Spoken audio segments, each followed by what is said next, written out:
আমার দল বাংলাদেশ জাতীয়তাবাদী দল বিএনপি থেকে ধানের শীষ নিয়ে নির্বাচন করার জন্য আমাকে মনোনয়ন দিয়েছেন।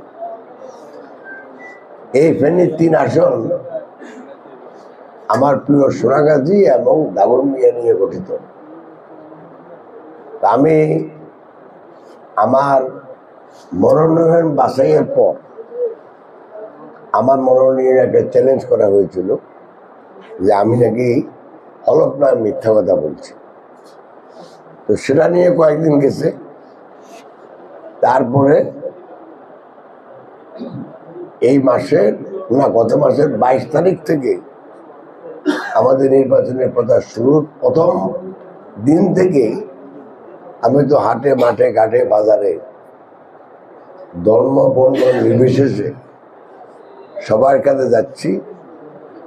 ধানের শীষের জন্য একটা ভোট চাচ্ছি। আর স্থানীয় সমস্যা যেগুলি আছে সেগুলি যতটুকু ওনারা বলতেছেন আমি নোট করছি, চিহ্নিত করা আছে।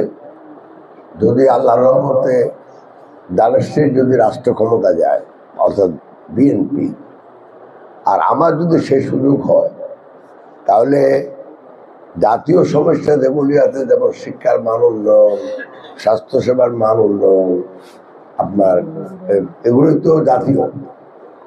আর সাথে আমাদের কিন্তু স্থানীয় অনেক সমস্যা আছে, রাস্তাঘাটের উন্নয়ন, কোনো জায়গায় নদী ভাঙন রোধ, কোনো জায়গায় নদী সোজাকরণ, এবং আমাদের মুসাফুরে স্লুইস গেট ঠিক করার মাধ্যমে আমাদের পুরো 2টা উপজেলার শুধু নদী ভাঙন রোধ না, সাথে সাথে সেচ ব্যবস্থার উন্নয়ন করে কৃষির উৎপাদনশীলতা বাড়ানো।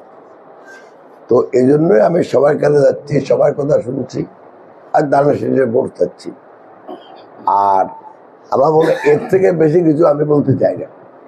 আমি আশা করি এই ফেনীর 3 আসনের আমার ভোটার ভাই এবং বোনেরা আগামী নির্বাচনে ধানের শীষকে ভোট দিয়ে বিএনপিকে রাষ্ট্র ক্ষমতায় আনবে।